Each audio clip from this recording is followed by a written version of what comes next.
To change lock screen clock on Google Pixel 11 Pro, first of all, you want to open Settings.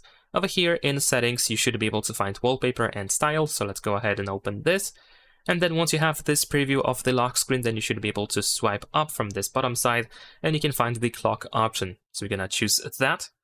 Now here we have a couple of different styles or faces for the watch, and you can just choose whichever you would like to use. In the case of the standard one, you can also adjust the width of the face.